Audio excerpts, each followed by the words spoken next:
Alright guys, so this Saturday, February 4th, we have UFC on Fox 28.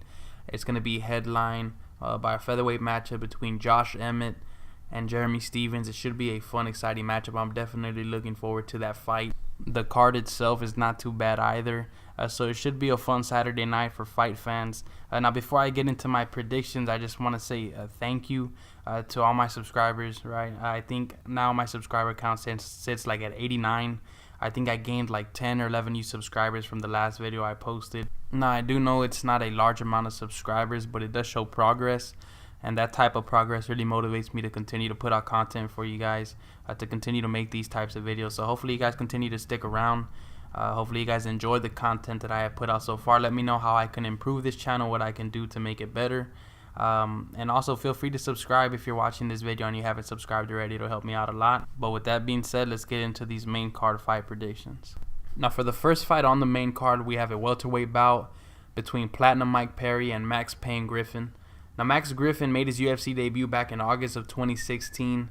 He lost his UFC debut to Colby Covington. I think he was knocked out in the third round. And we all know Colby Covington is an elite welterweight right now. He's on the verge of a title shot. He's one of the top contenders in the welterweight division. He bounced back with a knockout win over Eric Montano. And in his last fight against Zaleski Dos Santos, he was in a very hard-fought contest. It was a very entertaining fight. Both guys were continuously going back and forth throughout the entire fight. I believe in the first round, Max Griffin actually dropped Zaleski Dos Santos. Dos Santos was able to recover. He wasn't hurt too badly, but he recovered. And he continued to land shots on Max Griffin. And it shows that Max Griffin's head movement isn't necessarily all that good. Now, although he does move in a bit of an awkward way, he does have a little bit of an unorthodox fighting style. His boxing is really good. He was able to land some shots on Zaleski Dos Santos, dropped them once or twice throughout the entire fight. He has good boxing skills. He's got power in his hands. He's also a first-degree black belt in kickboxing, so his striking is very good. Defensively, like I said earlier, he isn't all that. He does absorb quite a bit of punches. Obviously, he's been knocked out, and then the last fight, Dos Santos was able to wobble him on multiple occasions as well. Now, although Zaleski Dos Santos did come away with the victory in that fight, it wasn't like he completely just dominated Max Griffin. There were definitely some flashes, some moments, right, that Max Griffin did have. Obviously, he hurt him a couple times, but he did establish the jab, right? He does have a nice 1-2, like I said earlier. He does have power. So in this fight against Mike Perry, he definitely is going to have some tools that he can use to be successful in this fight. Now, Mike Perry isn't necessarily what you would call a fighter, right, that is constantly on the move. His movement isn't all that great. His footwork isn't all that great. He is what I would deem a stationary target, right? Mike Perry has tremendous power in his hands, though. He's a really good boxer. He started off his UFC career 2-0. Since then, he's gone 2-2 in his last 4 fights. He lost his first UFC match, and I believe it was his first ever loss because he came into the UFC undefeated, to Alan Jouban. Now, Alan Jouban, right, is a very technical striker. Very good Muay Thai, very strong kicks. Did a really good job of attacking the body and attacking the legs of Mike Perry. Did a good job of slowing him down and of making Perry be the aggressor and constantly chase him down. And not just chase him down, but miss. Did a good job of tiring Perry out. I believe he actually dropped him once or twice in that fight as well. But he rebounded with brutal knockout victories over Dominick Reyes and Jake Ellenberger. Now, in his last fight, Perry was matched up against Santiago Ponzinibbio. Now, Ponzinibbio is another welterweight that's on the come up right now. He knocked out Gunnar Nelson. He's a very good boxer, very well-rounded, a strong wrestler, a black belt in Brazilian Jiu-Jitsu. So in that fight, Santiago Ponzinibbio just proved that he's the more well-rounded fighter. He moved very well, did a good job of attacking the leg when he needed to, did a good job of being mobile in that fight, right, of circling Mike Perry, of making a miss. Now, although Perry did land a couple on him, none of them really hurt Ponzinibbio the way he has hurt some of his other opponents in previous fights. But Mike Perry has lost to some very solid fighters. Jouban is a very good fighter. Ponzinibbio, right, is soon to be a legitimate contender in this welterweight division if he is able to lock up another fight with the guy inside the top 5. So it's not like he's lost to scrubs. But what you take away from Perry, right, is that he looks to stand in front of you. He wants you to exchange with him because he has a lot of trust, I should say, in both of his hands. I mean, this guy has power in his hands. He has the ability to knock you out if he catches you cleanly. That's all he wants to do. He wants to chase you down and he wants to rip your head off. That's his fighting style. Now, although he does claim that his wrestling, right, his grappling is underrated, his ground game is underrated, that may be the case, but the way he fights is he goes in there and he aims to knock you out, and he wants to make a statement every time he's in there. And a guy like Max Griffin, who doesn't move all that well, although he is the longer fighter, it's going to be a dangerous game if he does decide to stand there and exchange with Mike Perry. Now, in order for Griffin to have any type of success in this fight, he's going to have to do a good job of circling Mike Perry, of making sure that he's not stationary, all right, not staying in the same spot for more than a few seconds at a time, not giving Mike Perry the opportunity to be able to land a bomb on his chin. Now, it's going to be a little bit easier said than done, especially because that's not necessarily Max Griffin's style. He does like to stand there. He likes to exchange. He does like to put the pressure. Now, I just think in a fight against a guy like Perry, who's been in there with some really good fighters, and who has the power that he has, and not just the power, but also the accuracy. He doesn't just really swing from the hip all the time. He is pretty accurate when he does land those shots. So I just think that Mike Perry's power, and his pressure is going to be a bit too much for Max Griffin. I'm not sure if Max Griffin can take the kind of power that Mike Perry possesses in those hands. So I'm going to pick Mike Perry to win this fight rather easily and get Max Griffin out of there early in the first round. So I'm going to pick Mike Perry to win this fight via knockout in the first round. Now, next up, we have a light heavyweight matchup between two of the top 15 ranked light heavyweights in the world, in Ilir Latifi and Ovince St. Preux. Now, Ilir Latifi is a very well-rounded fighter. He's very explosive, very fast. He's a little bit on the shorter side. Being that he's in the light heavyweight division, I think he stands at about 5'10".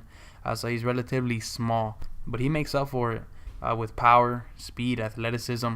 He's a very, very good wrestler. I believe he was actually on the Swedish national wrestling team. His ground game is very good. I mean, he's got strong leg kicks.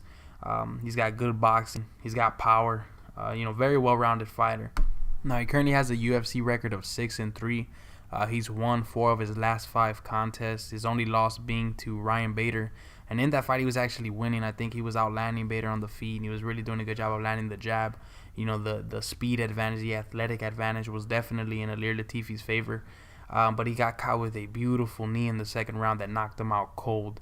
Now, he did bounce back with a really solid win over a young, up-and-coming prospect in Tyson Pedro, who was undefeated at the time.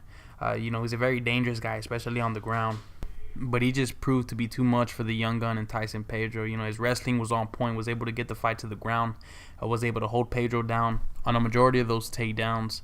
And he was also outlanding Pedro on the feet, which was a bit surprising, being that Pedro was the longer, more technical striker. But it just proves to be that he's very talented, he's very good. Now, he's going up against Ovince St. Preux, who is very dangerous in all facets of the game. His wrestling is really good. His ground game is extremely underrated. As you all know, he has a few of those Von Flue chokes under his belt. St. Preux, right, is a guy that was on a 3-fight losing streak. He had lost to the likes of John Jones in that interim title opportunity that he had. He then lost to Jimmy Manuel, right? I think he was knocked out in the first or second round.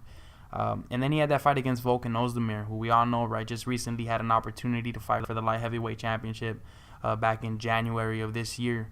Now, although I think he did win that fight, it was a toss-up. If you say that Volkan Ozdemir did win that fight, I would not have a problem. But I personally scored it for Ovince St. Preux. But he was on that 3-fight losing streak, right? And then he's completely turned it around. He's won 3 fights in a row against Yushin Okami, Marcos Rogerio de Lima, and most recently Corey Anderson. It was a beautiful head kick knockout. I believe it was in the 3rd round, man. And Corey Anderson was trying to outgrind St. Preux. He was trying to get the fight to the ground. Was doing a good job of utilizing the wrestling, keeping St. Preux's back against the cage. He landed some shots on St. Preux, and St. Preux was also to land some shots on him. I can't remember if it was at the end of the 1st or the 2nd round. I think it was the 2nd round, but Ovince St. Preux had Anderson hurt badly. He was wobbly on his feet. I do believe that if there was about 15 to 20 more seconds left in that round, St. Preux would have dropped him, and then he would have been able to finish the fight. But he did wobble him. He did land a couple of head kicks earlier on in that fight. But in the 3rd round, right, Anderson was beginning to open himself up, had his hands a little bit lower than usual, ducked right into that beautiful head kick. I believe it was with his left leg, but it landed cleanly, man. It was a flush head kick that knocked Corey Anderson out cold. So it goes to prove that Ovince St. Preux himself is well-rounded. His wrestling is good. He's very athletic, although he's not the fastest guy, especially with his hand speed, right? He doesn't have the fastest hands. He doesn't have the best boxing, but he's still dangerous in many aspects in this game on the ground, in the wrestling part of the game, as well as the striking. Now, coming into this fight, right, both these guys have lost to some of the top competition that they have faced. Ilir Latifi lost to Ryan Bader. He's lost to Jan Blachowicz. He's also lost to Gegard Mousasi. Now, the same thing can be said for Ovince St. Preux. He lost to John Jones. He lost to Volkan Ozdemir. And he also was knocked out by Jimmy Manuwa. So both these guys, right, have fallen short in some of the biggest fights in their careers, but nevertheless, both of these guys are well-rounded and they are very talented. It's going to make for a very interesting matchup. Now I'm going to look for Ilir Latifi to put the pressure, to get on the inside, attack the legs and the body, because St. Preux is a bigger fighter. He is the longer fighter. He is the taller fighter. So I'm going to look for him to get on the inside. I do think he will have some success in terms of being able to get Ovince St. Preux on the ground, because Corey Anderson did it, although Anderson is a bigger guy and closer to the height and size of Ovince St. Preux. But nevertheless, I think Ilir Latifi is the naturally stronger fighter than Corey Anderson, and he's a better wrestler. So I do think that Latifi will be able to get the fight to the ground. It's just a matter of will he be able to keep St. Preux there, and St. Preux is dangerous on the ground. Now, St. Preux is going to have to keep his distance, and he usually does do a good job of doing that, right? He has the kicks. He has a nice jab. And he also does have power in his hands, as we saw when he folded Shogun like a lawn chair a few years ago. Now, he does have to be patient, and he does have to be very smart with the shots that he does pick, especially because Latifi is a very good counter striker. He's very fast. He's very explosive. So it's very hard. It's very difficult to see some of the shots that Latifi does throw. But I do think that the important factor in this fight, right, that's going to determine the winner is who comes in better shape. I think St. Preux is usually in the better shape than a guy like Ilir Latifi. In the fight against Tyson Pedro, Latifi did look gassed. Even in the first round, halfway through the first round, he was breathing heavily. He was breathing harder than I usually see him breathe in the first round. I guess because he was a bit more aggressive. He was putting the pressure. He was trying to attempt a couple takedowns early on in that fight. Now, when Latifi gets gassed, right, and is trying to recover some energy, he does have the tendency to put his hands down. Now, in a fight against a guy like Ovince St. Preux, who can strike, at any moment, the way he did to Corey Anderson, it's going to be very dangerous. And now I do think that this fight is going to play out with Ilir Latifi, right, controlling the fight, controlling the pace of the fight early on, being able to secure a couple takedowns in the first and second round, doing a good job of holding St. Preux down, landing some ground and pound. Now, in the third round, I think Latifi will be a little bit gassed out, and is where I see St. Preux finding his range, right, and being able to, or finding some success, right, in terms of being able to land some shots. And I think that one of the shots that he lands in the third round is going to put Latifi down.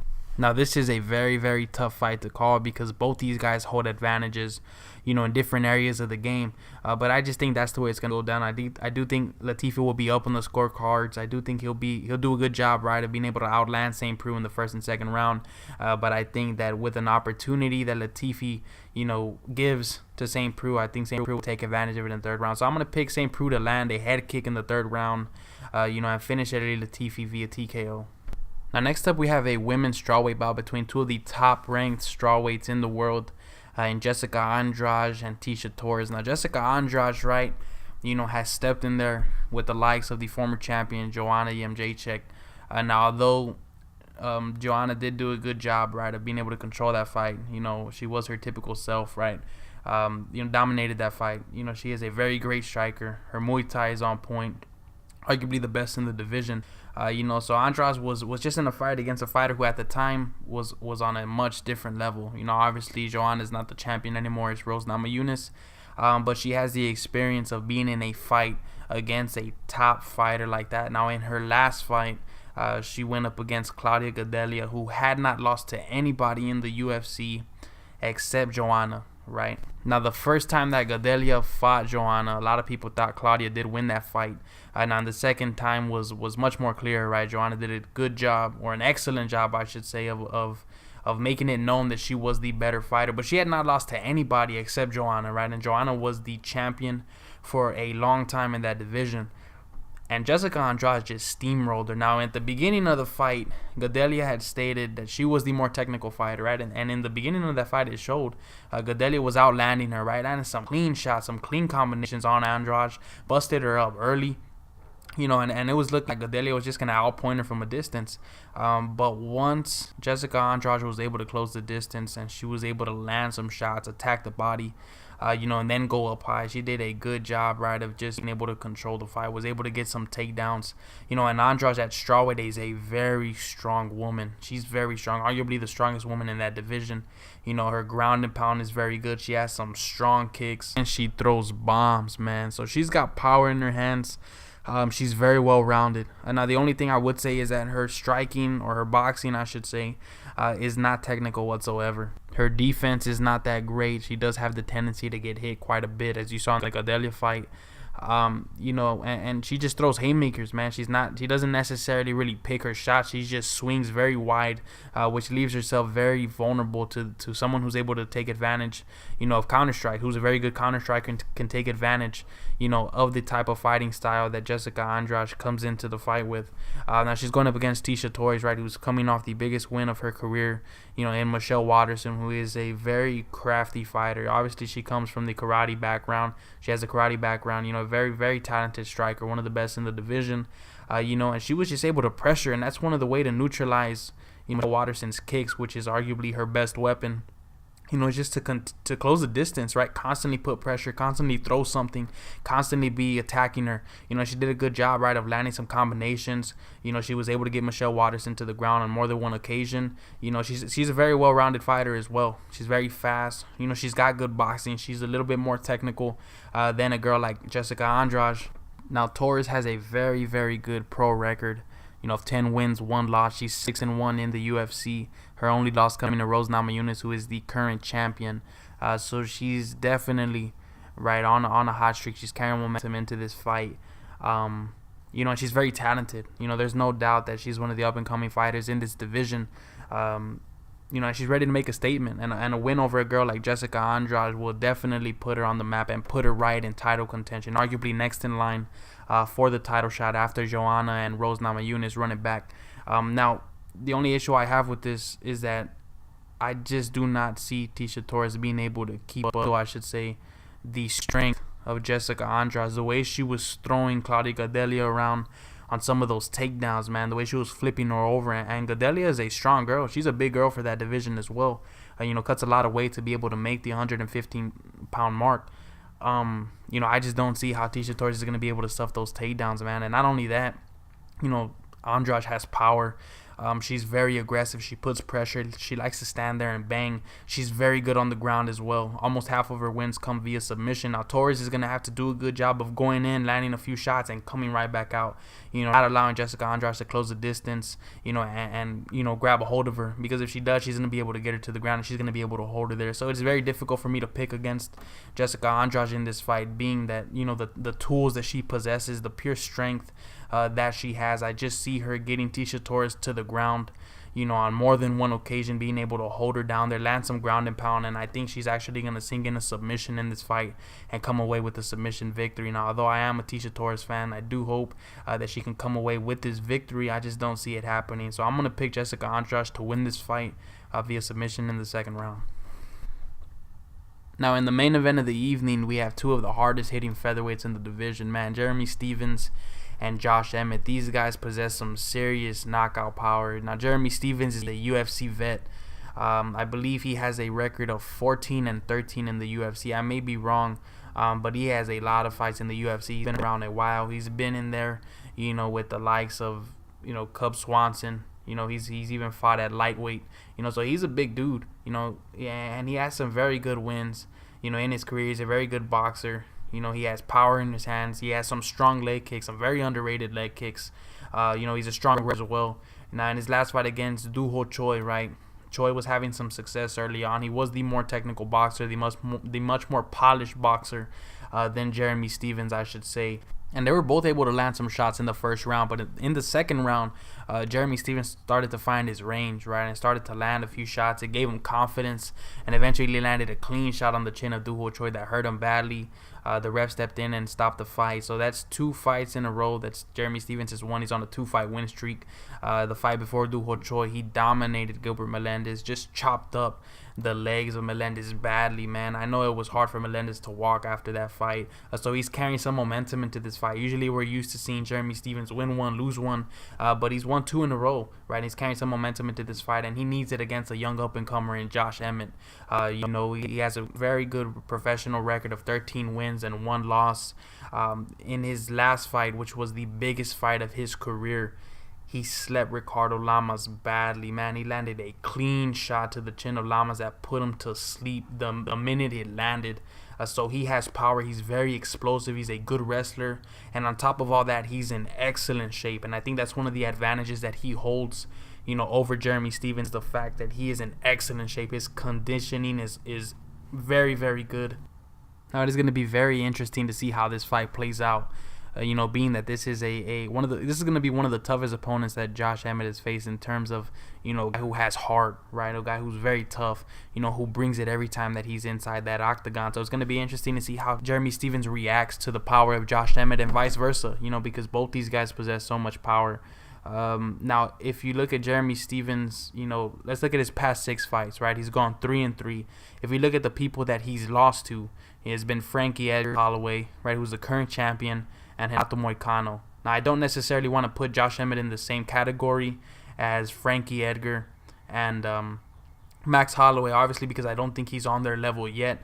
But one thing that those guys have in common is that they don't necessarily get hit as much as some of these other fighters. Some of the previous fighters that Jeremy Stephens has fought, like the people that he beat. Gilbert Melendez, who was coming into a new division, right, cutting more weight, doesn't necessarily move that well. Doo Ho Choi does not move at all. Right, he's consistently getting hit. He got hit a ton against Cub Swanson, and obviously in his last fight against Jeremy Stephens.